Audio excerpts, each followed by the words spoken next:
Hello friends, स्वागत है आप सभी का मेरे YouTube channel SB coaching classes पर। और जैसा कि मैंने आपको अपने पिछले वीडियो में वियोजन का केस, वियोजन से संबंधित जितनी भी बातें थी वो कर लिया था। वहां पर मैंने आपको NaCl का एग्जांपल लेकर के पूरी बातों का डिस्कशन कर लिया था और आपसे संयोजन के केस में जो फार्मूला आता है I बराबर 1 प्लस अल्फा ब्रैकेट में 1/n-1 उसका डिस्कशन कर लिया था। ठीक, आज हमें क्या करना है, आज हमें उस संयोजन के केस का एग्जाम्पल देखना है। उसके लिए हमें 1/2 गुणांक I निकालना है और अल्फा निकालना है। तो चलिए यहाँ पर एक एग्जाम्पल लिखा हुआ है कि एसिटिक अम्ल के 50% संयोजन के लिए 1/2 गुणांक की गणना कीजिए। हो सकता है कि आपको ये प्रश्न के टाइम में दे दिया जाए या केवल आपसे ऐसे कहने के लिए, निकालने के लिए कह दिया जाए, है ना, कि एसिटिक अम्ल के लिए, एसिटिक अम्ल के संयोजन के लिए 1/2 गुणांक ज्ञात कीजिए। तो चलिए हम इक्वेशन लिखते। पहले एसिटिक अम्ल क्या होता है, CH3COOH, यानी CH3COOH ये हो जाएगा। और एसिटिक अम्ल को बेंजीन में मिलाएंगे तो वो क्या होता है, संयोजित होता है। तो ऊपर लिख लेते हैं बेंजीन।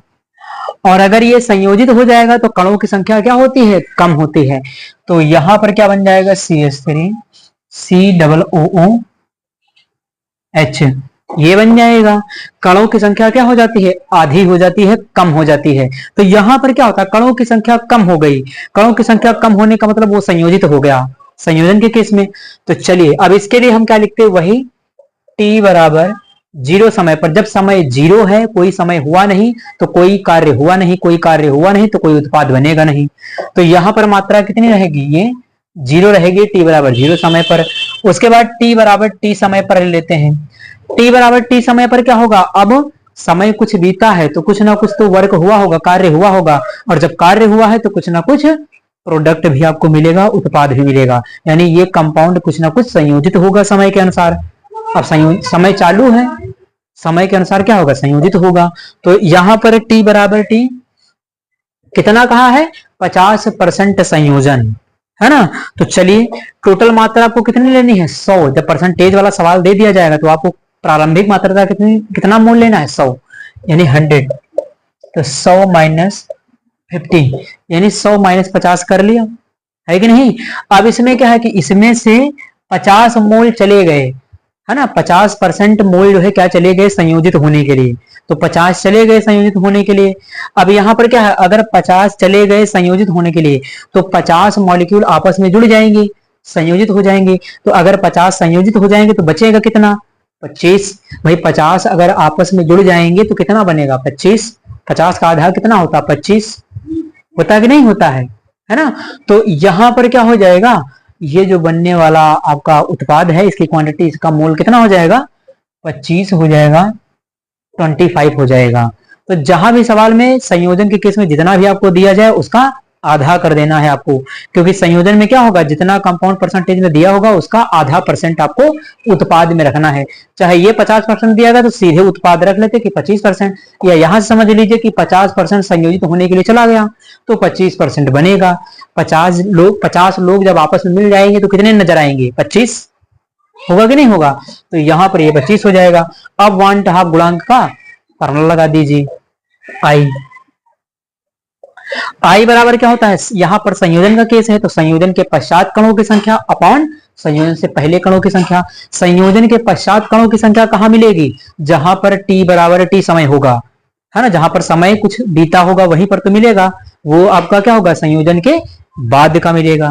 तो ये वाला जो डाटा है आपका वो क्या है, ये संयोजन के बाद का डाटा है।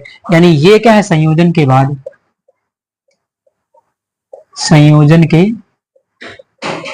संयोजन के बाद है।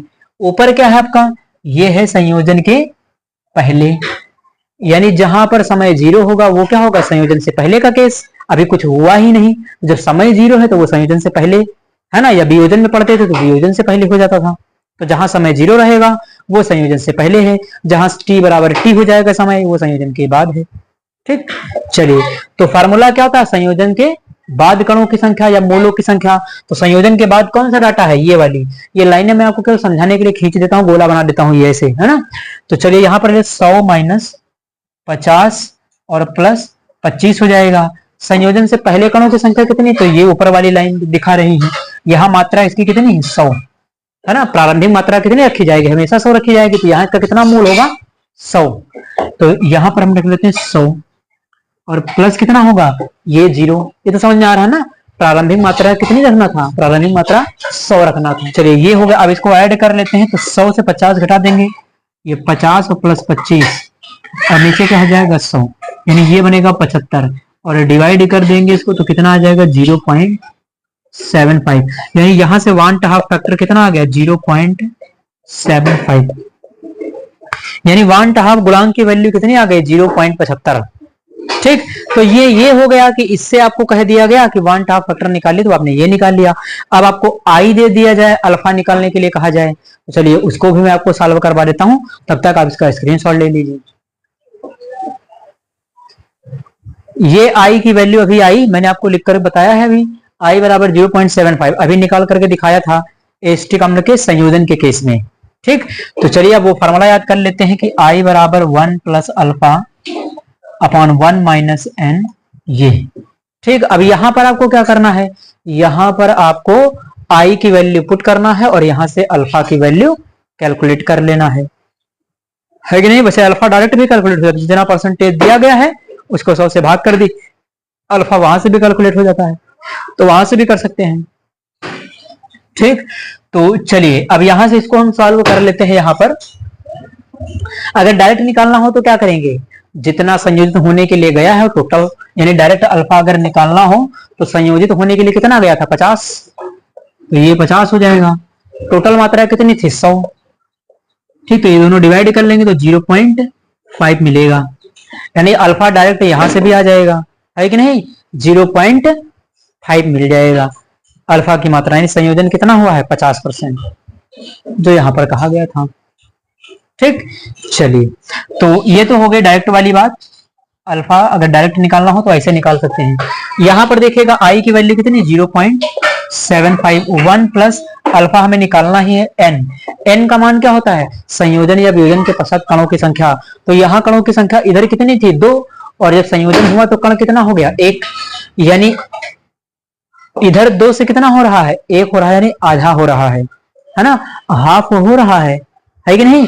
तो यहां पर हम क्या करेंगे, यहां पर हम ये कर लेंगे, आप इसको 1 रख सकते हैं, क्योंकि यहां से 2 से वैल्यू कितनी हो रही 1, संयोजन के बाद कणों की संख्या कितनी है 1, तो वही तो n की वैल्यू होती है संयोजन या वियोजन के बाद। उत्पाद में देखेंगे कणों की संख्या कितनी है, तो यहाँ कितनी है 1, जहां कोई संख्या नहीं वहां 1, तो n की वैल्यू 1, तो रख लीजिए, ये 1 हो गया और ये 1 हो गया। अब इसको सॉल्व करेंगे तो यहाँ कुछ नहीं तो 1 मान लेते हैं, और 1 मान लेंगे तो सब कुछ बराबर है, कुछ नहीं करना पड़ेगा। तो यहां से कर लेंगे 0.75 प्लस 1 प्लस अल्फा, और ये सब तो गुणा भाग कर लेंगे इधर से, क्या होगा ये तो सब कुछ बराबर ही है, खत्म हो जाएगा पूरा कट के, कुछ बचेगा नहीं। तो यहां से क्या हो जाएगा, ये 1 माइनस 1 हो जाएगा 0, यानी पूरा कैंसिल हो जाएगा। तो इधर बचेगा क्या, इधर बचेगा केवल आपका अल्फा। ठीक, तो यहां से इसको हम हटा देते हैं, तो ये आपका पूरा जो है कैंसिल आउट हो जाएगा। इसको करने के बाद यहां से आपको अल्फा कैलकुलेट करना होगा। अल्फा बराबर क्या होगा, ये इधर है तो 0.75 और माइनस कितना हो जाएगा 1, तो अल्फा बराबर, इसको जरा माइनस कर लेते हैं, तो ये माइनस कर लेंगे 1 से 1.00 और 0.75 तो 582, यानी ये आपका मिल जाएगा 0.25। ठीक, तो अल्फा मिल गया आपको 0.25, और वो भी कैसा मिलेगा, माइनस का मिलेगा। ये माइनस में वैल्यू क्यों आई, माइनस में ही तो आई, तभी तो आपको पता चला कि ये संयोजन है। संयोजन का मतलब क्या है, वहां पर हमें कणों की संख्या कम देखने को मिलती है, इसीलिए वैल्यू क्या आई है माइनस में। अल्फा की वैल्यू कितना है 0.25 है, तो ये कितना है, मतलब संयोजन हुआ है ना। और संयोजन अगर हुआ है तो कितना, देखिए 0.25 आया ना अल्फा, इसका मतलब संयोजन के बाद जो कणों की संख्या हुई कितनी 0.25, इसका मतलब क्या है 0.25 का मतलब है 25%, और रहा कितना होगा, यानी 25 बचा है ना, तो पहले इससे कितना रहा होगा। तो जब भी आपको सवाल में ऐसा दिया जाएगा इसको 2 से मल्टीप्लाई कर दीजिएगा। तो चलिए जैसे इसको 2 से मल्टीप्लाई कर दें, अल्फा की वैल्यू जो आई है 0.25, जो माइनस का है इसको 2 से मल्टीप्लाई कर लेंगे तो अल्फा बराबर कितना आ जाएगा, ये आ जाएगा माइनस 0.5, यानी ये मिल जाएगा। यहां से अल्फा बराबर माइनस 0.5। अब -0.5 आया तो सिंबल को अगर आप हटा दें तो कितना वियोजन हुआ है, तो अल्फा संयोजन हुआ, तो अल्फा बराबर 0.5। ये माइनस आ गया, कोई दिक्कत तो नहीं। माइनस ये इंडिकेट कर रहा है कि हमें जो कणों की संख्या मिलेगी वो कितनी मिलेगी, कम। यानी यहाँ पर क्वांटिटी या मात्रा क्या होगी, संयोजन में क्या होता है, मात्रा कम होती है। तो जब कम होती तो वैल्यू निगेटिव में भी आ सकती है, कोई दिक्कत नहीं वहां पर, है ना। तो अल्फा बराबर -0.5। सिंबल को कंसीडर ना करिएगा तो अल्फा बराबर 0.5 आ जाएगा।